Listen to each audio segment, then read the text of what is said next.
નમસ્કાર। શું હવે મોંઘવારી સાથે જીવવું પડશે? સવાલ 100%નું આપનું સ્વાગત છે। હું છું આપની સાથે જ કૃષ્ણા। મિડલ ક્લાસે સાબિત કરી દીધું છે કે તે મોંઘવારીના દરેક હુમલાનો સામનો કરવા માટે તૈયાર છે પોતાના ખિસ્સાથી। 60 રૂપિયા પેટ્રોલ ખરીદતો માણસ આજે 95 રૂપિયા 1 લીટર પેટ્રોલ ખરીદી રહ્યો છે। ક્રૂડ ઓઇલના ભાવ વધે તો અહીંયા ભાવ સદીને પાર થઈ જાય અને એક કારણ અપાય, પણ જો ક્રૂડ ઓઇલના ભાવ ઘટે તો અહીંયા ઘટવાની આશા નહીં રાખવાની। બસ એટલું આશ્વાસન લેવાનું કે વધશે તો નહીં। ભૂતકાળમાં મોંઘવારી પર હાય હાય કરતા નેતાઓ અર્થતંત્રની આંટી ઘૂંટીના એવા ઘૂંટ લોકોને પીવડાવે કે લોકો જાગી જ ન શકે। ગયા વર્ષે દવાની વાત કરીએ તો એનપીપીએ હોલસેલ પ્રાઇસ ઇન્ડેક્સમાં વધારા બાદ દવાઓના રેટમાં 10.7%નો એક ઝટકે વધારાને મંજૂરી આપી હતી। 2013માં ડીપીસીઓ એટલે કે ડ્રગ્સ પ્રાઇસ કંટ્રોલ ઓર્ડર આવ્યા બાદ આ સૌથી મોટો વધારો હતો। 4 વર્ષ પહેલા જે મધ્યમ વર્ગ 495 રૂપિયામાં સિલિન્ડર ખરીદતો હતો તે આજે 1100 રૂપિયાએ સિલિન્ડર ખરીદી રહ્યો છે। મિડલ ક્લાસ 152%નો વધારો સહન કરી લે છે તો કદાચ એનો અર્થ એ હશે કે કાં તો તેને આસમાને આમતી મોંઘવારીથી કોઈ ફરક નથી પડતો અને કાં તો તેની સહનશક્તિ એટલી બધી વધી ગઈ છે કે મોંઘવારી કદાચ તેને નાનો મુદ્દો લાગવા લાગી છે અને કાં તો પછી તેની પાસે સહન કરવા સિવાય કોઈ વિકલ્પ જ બચ નથી તેવું કદાચ તેને લાગતું હશે। રાજનીતિમાં ધર્મે એટલું મોટું સ્થાન લઈ લીધું છે કે હવે મોંઘવારી મુદ્દો નથી રહી, ન નેતાઓને ફરક પડે છે ન કદાચ જનતાને। અત્યારે ટામેટાના ભાવ 100 ને પાર પહોંચી ગયા છે। મોંઘવારીના ઘણા બધા પ્રકાર છે, ક્યારેક સિઝનલ મોંઘવારી પણ જોવા મળતી હોય છે। દર વખતે ચોમાસામાં શાકભાજીના ભાવમાં વધારો થતો હોય છે। અત્યારે ટામેટા સહિત ઘણા બધા શાકભાજીના ભાવ 100 ને પાર પહોંચી ગયા છે પ્રતિ કિલોએ, પરંતુ સાથે સાથે જ્યારે શાકભાજી મોંઘા થાય ત્યારે જેનો આશરો લેવાતો હોય છે એ કઠોળના ભાવ, તમામ પ્રકારની દાળના ભાવમાં પણ એટલો જ ભાવ વધારો જોવા મળી રહ્યો છે, એટલી જ મોંઘવારી જોવા મળી રહી છે। શિક્ષણ, દવાઓ અને આવી તો ઘણી બધી વસ્તુઓ, લોકોને કેટલો ફરક પડે છે પહેલા તે સાંભળીએ।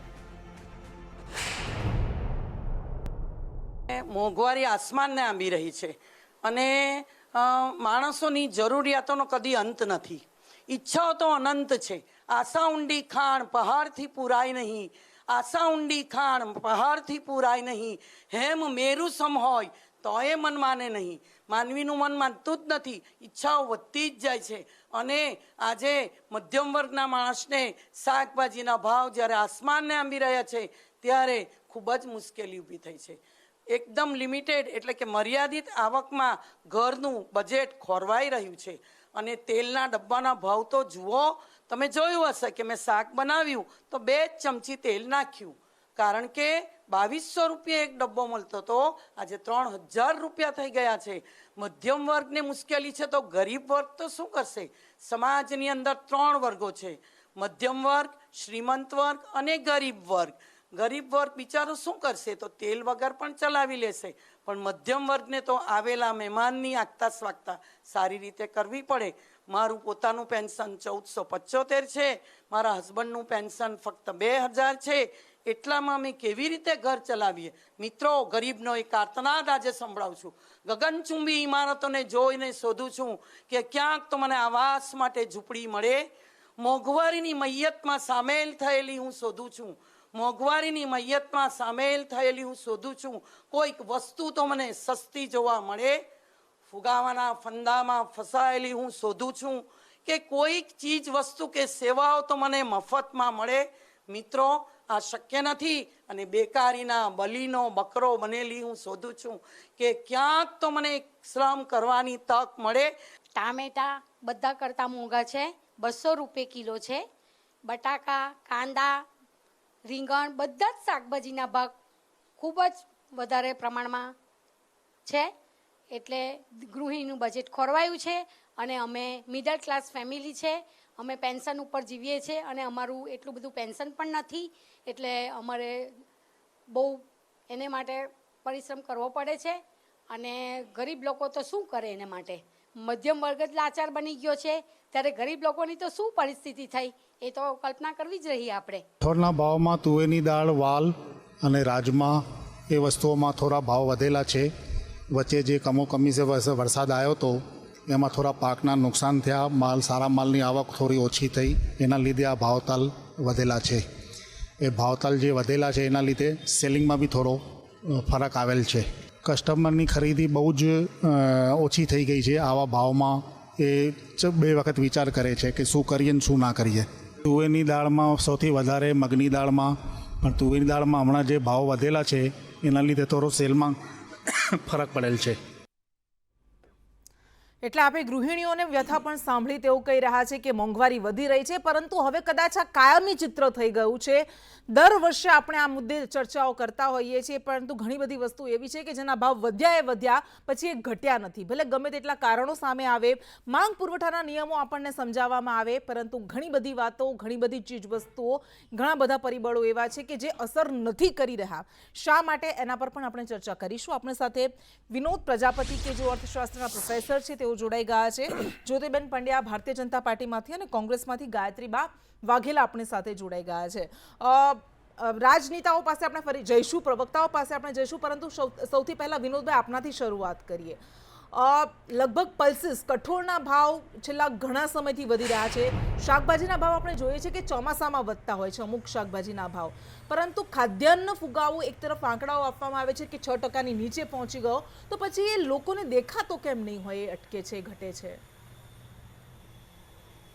નમસ્કાર દર્શક મિત્રો.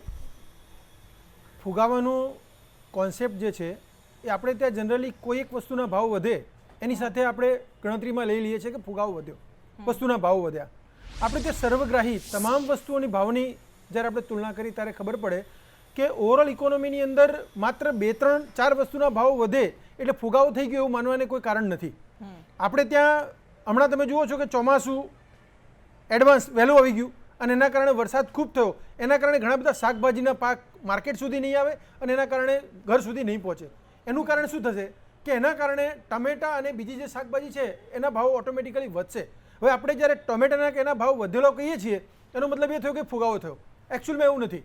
ફુગાવો એ સમગ્ર અર્થતંત્રમાં તમામ વસ્તુના ભાવમાં વધારો થાય તો જે ફુગાવો છે. આપણે માત્ર પેટ્રોલના ભાવને જ ફુગાવામાં ગણી લઈએ અથવા માત્ર શાકભાજીને જ ફુગાવામાં ગણી લઈએ તો મને લાગે છે કે યોગ્ય નથી. બીજી વાત થઈ કે સામાન્ય મધ્યમ પરિવાર અથવા ગરીબ લોકોને મુશ્કેલી પડે છે, તો એની સાથે હું બિલકુલ સહમત છું કે ભારતની અંદર સરકારી નોકરી કરતો વર્ગ બહુ જ લિમિટેડ છે, અતિ ધનિક વર્ગ બહુ જ લિમિટેડ છે. મોટાભાગનો જે વર્ગ છે એ મધ્યમ અને મધ્યમથી નીચે છે. પરિણામ શું થાય છે કે સામાન્ય માનવીને જ્યારે થોડોક ભાવ વધારો થાય છે ત્યારે ઓહો આટલો બધો ભાવ વધારો થઈ ગયો આવું દેખાય છે. પરંતુ મોટાભાગના જે ખૂબ વધારે આવક ધરાવનાર છે એને એવું લાગે છે કે ના ના, એક બાજુ ભાવ વધ્યા છે એની સામે આવકમાં પણ વધારો થયો છે એટલે ત્યાં એને ભાવ વધારો દેખાતો નથી. પરંતુ જે સામાન્ય વર્ગ છે અથવા તો જે ગરીબી હેઠળ રેખા જીવે છે એ લોકોને આની અસર તરત મોટી દેખાતી હોય છે.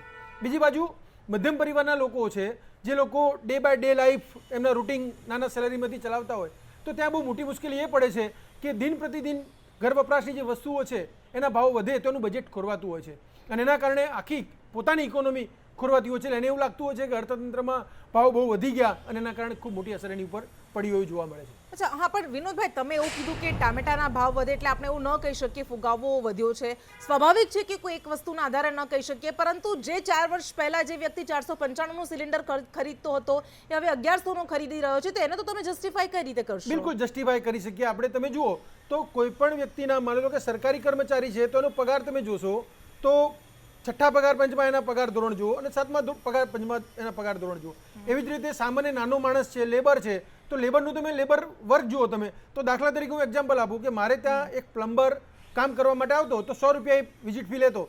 અત્યારે મારે ત્યાં પ્લમ્બર આવે છે તો 250 કે 300 રૂપિયા ફી લે. એટલે તમારું એવું કહેવું છે કે 150%નો વધારો લોકોની આવકમાં પણ થઈ ગયો? આવકમાં પણ થઈ ગયો છે. એનો મતલબ એ થયો કે લોકો જે બૂમ પાડે છે એ એક બીજો મુદ્દો છે. માત્ર ને માત્ર ભાવો વધ્યા માટે એનું બજેટ ખોરવાયું નથી. દાખલા તરીકે એક્ઝામ્પલ આપું કે પહેલાના સમયમાં મોબાઈલ નહોતો તો લોકો લેન્ડલાઇનથી ફોન વાત કરતા હતા, તો આટલી બધી વાત પણ નહોતા કરતા. જેમ જેમ મોબાઈલ ફોન આવતો ગયો તેમ તેમ લોકો પર્સનલ યુઝ મિનિમમ મહિને 250-300 રૂપિયાનું રિચાર્જ કરાવે છે, તો એ એડિશનલ ખર્ચ છે એનો. તમે સામાન્ય માણસ પાસે પણ જુઓ તો મોટો આઈફોન એની પાસે અથવા મોટા ફોન જ જોવા મળે છે. તો આ બતાવે છે કે માણસને માત્ર મોંઘવારી પોતાની જીવન જરૂરિયાતમાં છે એવું નહીં, પણ મોજ શોખની વસ્તુઓ પણ વધી છે, એના કારણે પણ મોંઘવારી એને વધારે અસહ્ય લાગે છે. આ એક કારણ હોઈ શકે, પણ ઘણા બધો એક ખૂબ મોટો એવો વર્ગ છે કે જે ગરીબ છે, જેમની આવકમાં કોઈ વધારો નથી થયો અને તેમ છતાં મોંઘવારીનો એમને સામનો કરવો જ પડે છે. તો એ આપણે આંકડાઓ જોઈએ, ગરીબ પાસે જઈએ, ગરીબ પરિવાર સાથે વાત કરીએ ત્યારે ખબર પડશે કે એમની આવકમાં કેટલો 150% વધારો થયો છે કે કેમ. જ્યોતિબેન, આપની પાસે આવીએ.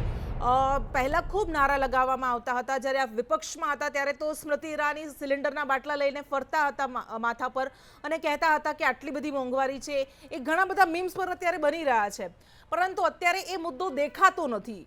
કદાચ એવું તમે કારણ આપો છો કે મોંઘવારી છે નહીં, અમે એના પર કાબુ લઈ લીધો છે અને અત્યારે જે વાતો કરવામાં આવે છે માત્ર રાજનીતિ છે, અત્યારે રાજનીતિ થઈ જાય છે. તો શું લોકોએ આમાં શું સમજવાનું? શું લોકોને ફરક નથી પડતો?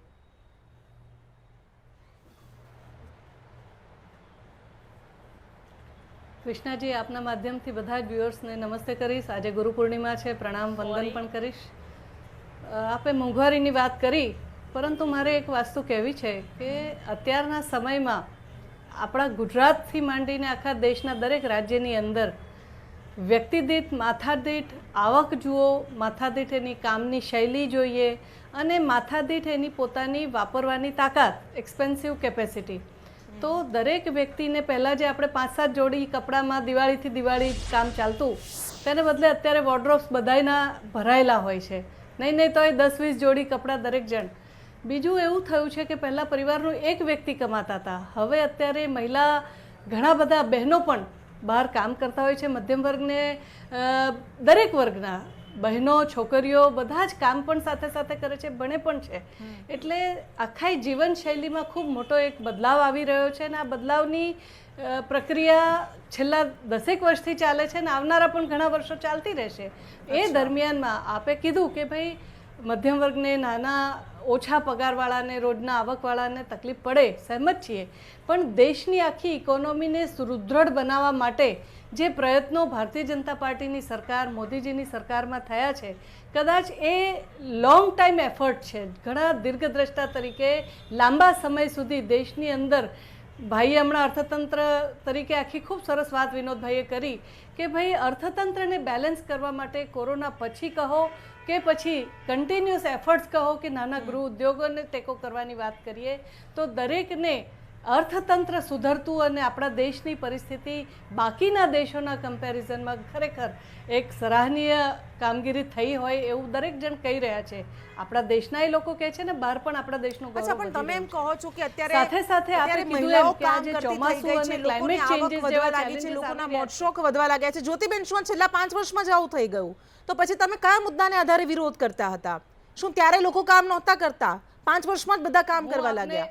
હું આપને એમ વાત, દરેક કૃષ્ણાજી, કામ કરવાની વાત મેં તમને કીધી કે છેલ્લા 10-12 વર્ષથી મહિલાઓની એક્ટિવિટી શહેરોમાં નહીં, ગ્રામ્ય વિસ્તારોમાં પણ છોકરીઓ નાના મોટા ગૃહ ઉદ્યોગ પણ કરવા લાગી છે. બહેનો પણ પોતે ઘરમાં બેઠા બેઠા નાના એમ્બ્રોઇડરીની વાત હોય કે ઘરની અંદર બેસીને કોઈ ઓનલાઈન બિઝનેસ પણ કરતા હોય છે.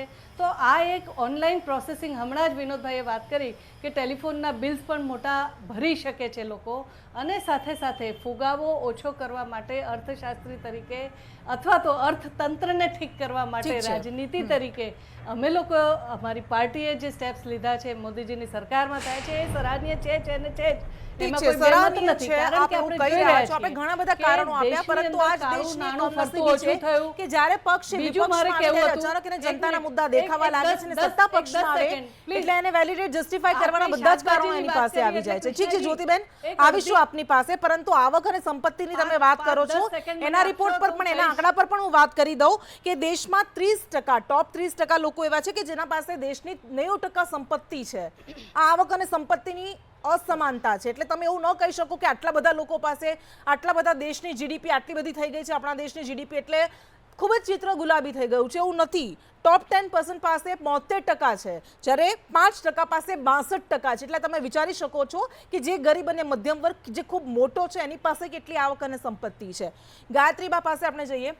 ગાયત્રીબા, એવું કહેવામાં આવી રહ્યું છે કે અમે ખૂબ સારી રીતે મોંઘવારીને અથવા તો ફુગાવાને અંકુશમાં લઈ શક્યા છીએ, જે પહેલા નહોતા લઈ શકતા. આપને શું લાગે છે?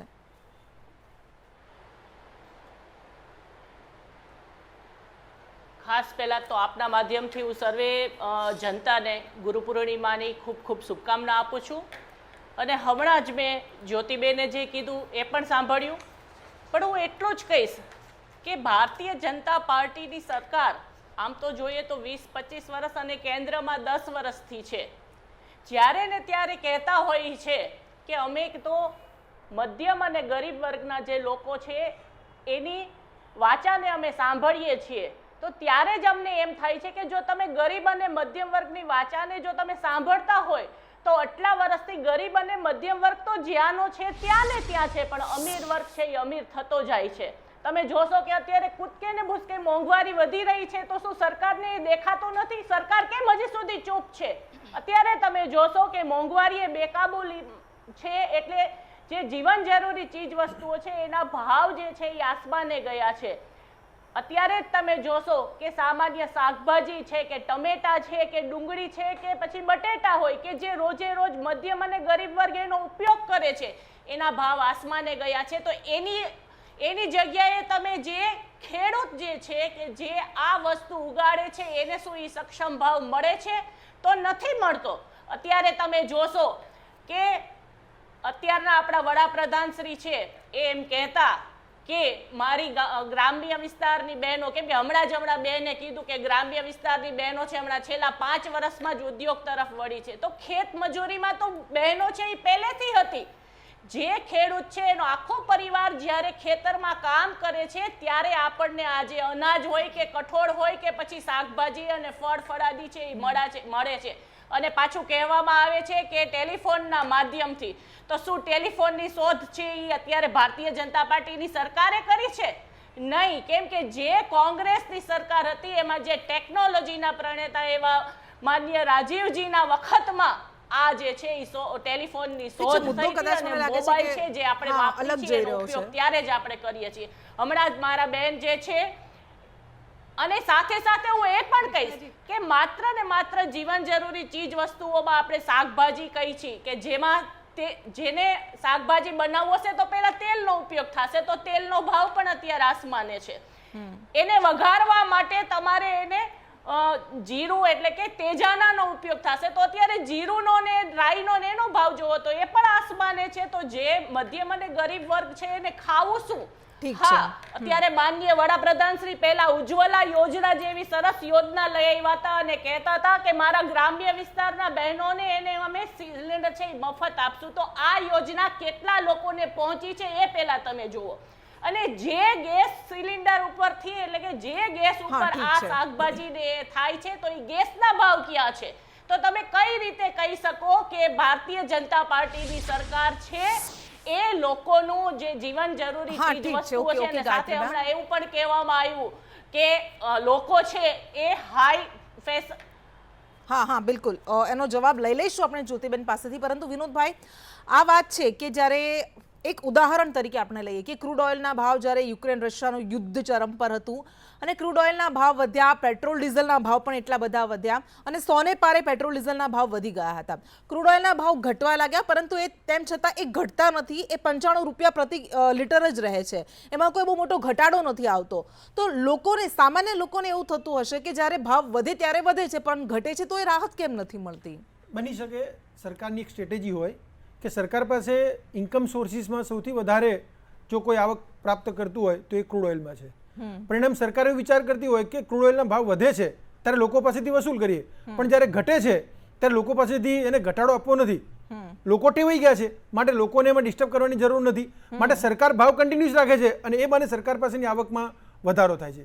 મારે એક બીજી વાત ઉમેરવી છે કે 2014-15માં જીડીપીના 6.2% જેવો ખર્ચ સોશિયલ કોસ્ટ સામાજિક ખર્ચ તરીકે થતો હતો. એ વધીને સરકારનો ખર્ચ લગભગ 21-22ના બજેટની અંદર 8.6% જેવો થયો છે. એનો મતલબ એ થયો કે સરકારી ખર્ચ જ્યારે વધે છે ત્યારે લોકોની આવક વધે છે. એક બાજુ સરકારી ખર્ચ વધવાને કારણે આવક વધે છે પણ ઉત્પાદન વધતું નથી. હવે એક બાજુ તમારી આવકો વધે છે એટલે તમારું ખર્ચ વધે છે, ઉત્પાદન વધતું નથી, પરિણામ એ આવે કે માંગ અને પુરવઠાનું બેલેન્સ ખોરવાય છે એટલે ઓટોમેટિકલી વેપારી એનો ભાવ વધારો કરીને બેનિફિટ લેવાના પ્રયત્નો કરે છે. એટલે સરકાર જ્યારે ખર્ચ સમાજની અંદર વિશેષ કરતું હોય ત્યારે એ માત્ર ફુગાવામાં જ પરિણમતું હોય છે. સરકાર વધુને વધુ સોશિયલ કોસ્ટ એટલા માટે કરે છે કે જેના કારણે વધુને વધુ લોકોને પોતાની વોટ બેંકમાં અથવા પોતાની તરફ આકર્ષી શકે. એટલે સરકારે ખરેખર ધ્યાનમાં રાખવું જોઈએ કે સામાન્ય માણસને જે મોંઘવારીનો માર છે એમાંથી બચી શકે એ માટેના પ્રયત્નો સરકારે 100% કરવા જોઈએ. અને આપણે શરૂઆતમાં જેમ કહ્યું હતું કે કદાચ મોંઘવારીથી બહુ મોટા વર્ગને ફરક નથી પણ પડતો. મધ્યમ વર્ગ એવું કહે છે કે મધ્યમ વર્ગને તમામે કામ કરવા જ પડશે, ઔપચારિકતા કરવી પડશે, તેને ફરક પડે છે. પરંતુ કદાચ સૌથી વધારે અસર જેને થાય છે એ જે નથી દેખાતી એ ગરીબ વર્ગને થતી હોય છે. આપણે ચર્ચામાં આગળ વધીએ. આ ગરીબ વર્ગની આવકમાં કોઈ મોટો ફેરફાર નથી થતો. હા, હમણાં જ 1 જુલાઈથી ડિયરનેસ અલાઉન્સ મોંઘવારી ભથ્થું વધારવામાં આવ્યું 4%, એટલે 42%નું 46% થઈ ગયું. સરકારી કર્મચારીઓ માટે આ રાહતના સમાચાર છે, પરંતુ સામાન્ય લોકોનું શું એ પણ એક વાત છે. જ્યોતિબેન, ગાયત્રીબાએ ઘણા બધા સવાલ કર્યા કે અમારી સરકારમાં આ થતું હતું, હવે તમે જે માત્ર કરી રહ્યા છો તે મારું માર્કેટિંગ છે. વાસ્તવમાં લોકોની સ્થિતિ ખરાબ છે, પરંતુ તમે એ સ્થિતિ લોકોએ સમજી શકે એવું નથી પહોંચવા દેતા અને એના કારણે આ સ્થિતિનું નિર્માણ થયું છે. લોકોને ખબર જ નથી પડતી કે તેઓ મોંઘવારીનો સામનો કરે છે, કારણ કે મુદ્દાથી ભટકાવી દેવાય છે. બે વાત કહેવી છે.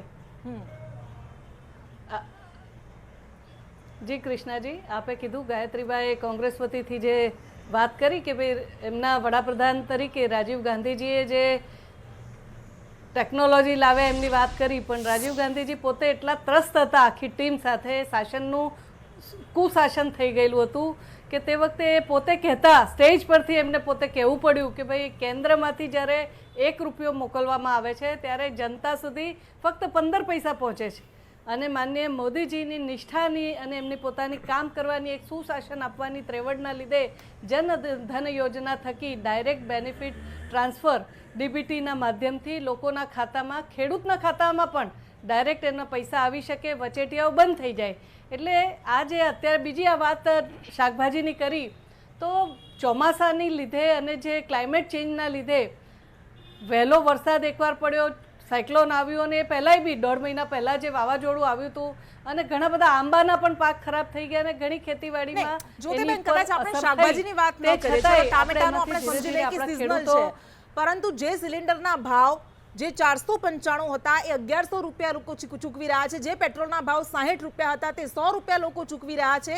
એની પાછળના કારણો તમારા શું છે? કેમ તમે ક્રૂડ ઓઇલના ભાવ ઘટે તેમ છતાં પણ તમે પેટ્રોલ ડીઝલમાં ઘટાડો નથી કરતા ભાવમાં?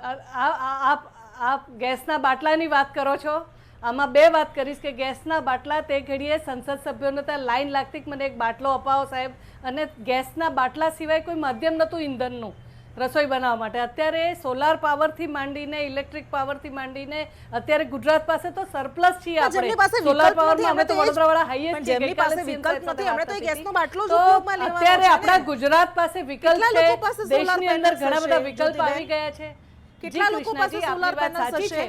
હજુ પણ મોટા ભાગના લોકો ગેસના બાટલાનો જ ઉપયોગ કરે છે. તો પછી તમે એવું કારણ ક્યાંથી આપી શકો? ઇલેક્ટ્રિસિટી થવા લાગી છે. ગાયત્રી, સાંભળો કૃષ્ણાબેન, મારા ને તમારા દરેકના ઘરમાં, મને ટાઈમ તો આપો 10 સેકન્ડ. તમે પ્લીઝ.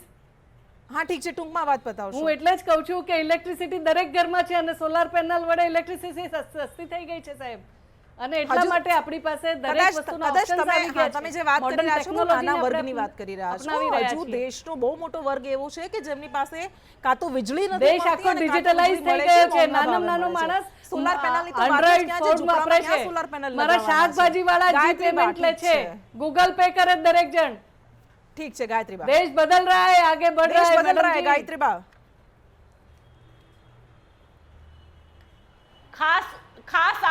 ખાસ આપના માધ્યમથી હું જ્યોતિબેનને કહેવા માંગુ છું, એ કહે છે કે અમારા વડાપ્રધાનશ્રી હતા ત્યારે કુશાસન હતું, તો તમારા વડાપ્રધાનશ્રી અને આખા દેશના, ખાલી અમારા અને તમારા ન કહો, અત્યારે વડાપ્રધાન છે એ આખા દેશના છે, એ અમારા પણ આવી જાય ને તમારા પણ આવી જાય તો જો વાંધો નહીં.